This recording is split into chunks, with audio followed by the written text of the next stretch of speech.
በስመ አብ ወወልድ ወመንፈስ ቅዱስ አሐዱ አምላክ አሜን።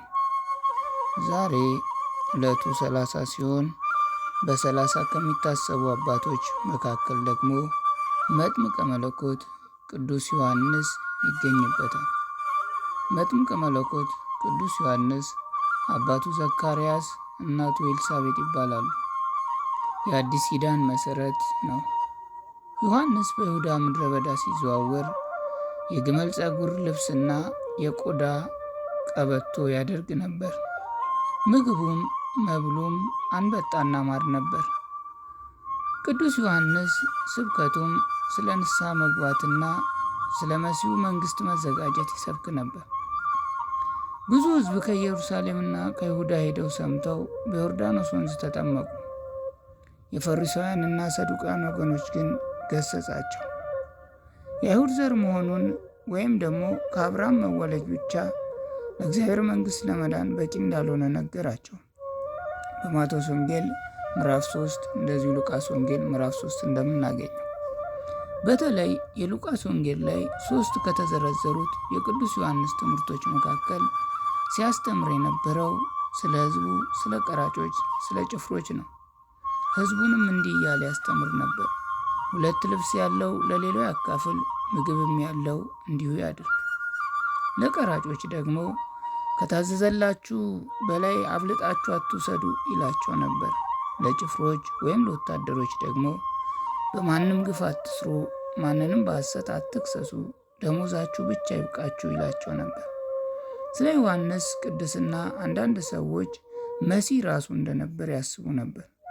ዮሐንስ ግን ከእኔ ይልቅ የሆነ ሊመጣ ነው ብሎ ተናገረ፣ ተነበየ። ኢየሱስ ደግሞ ወደ ዮሐንስ ለጥምቀት ሲቀርብ የእግዚአብሔር ድምፅና መንፈስ እንደ ዋኖስ ወርዶ ይህ ልጄ ነው አለ። ዮሐንስ በመንፈስ ኢየሱስ መሲህ እንደነበር አወቀ።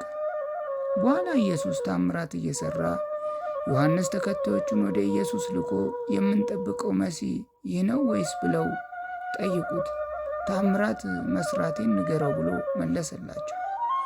ከዚህም በኋላ ኢየሱስ ስለ ዮሐንስ ገልጾ በትንቢተ ሚልክያስ እንደተነበየ የሚመጣው ኤልያስ ነው በማለት አስተማረ። ማቴዎስ ምዕራፍ 11። ሆኖም ዮሐንስ ራሱ ኤልያስ አይደለሁም ስላለ ሉቃስ እንደጻፈው በኤልያስ ኃይልና መንፈስ እንደተወለደ እንጂ የኤልያስ ነፍስ ትብስት መልሶ መሆኑን አይታመንም። ዮሐንስ ደግሞ የሮሜ መንግሥት ደንበኛ ንጉሥ ሄሮድስን ገሰጸው።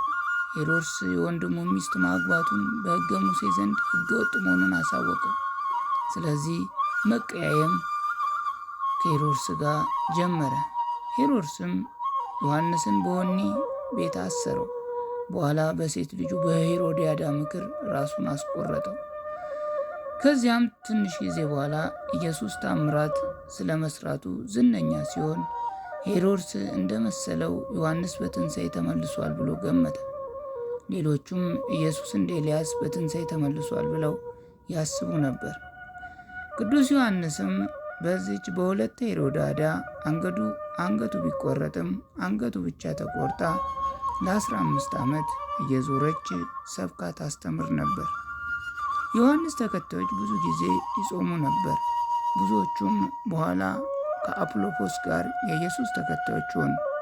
የሐዋርያት ሥራ ምዕራፍ 18 ቁጥር 19።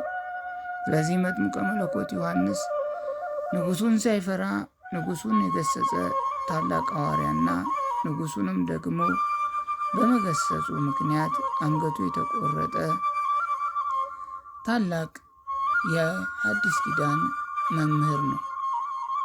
የብሉይ ኪዳንም መጨረሻ መምህር ነው።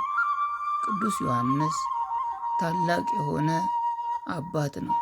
እንደ ቅዱስ ዮሐንስ ያለ ሲያጠፉ የሚገስጹ አባቶችን እግዚአብሔር አምላክ ያድለን። የቅዱስ ዮሐንስ ረድኤት፣ በረከት፣ ቸርነት፣ ምልጃና ጸሎት፣ ቃል ኪዳን፣ ጥበቃ ከሁላችን ከሀገራችን ከቤተ ክርስቲያን ጋር ይሁንልን ለዘላለሙ አሜን።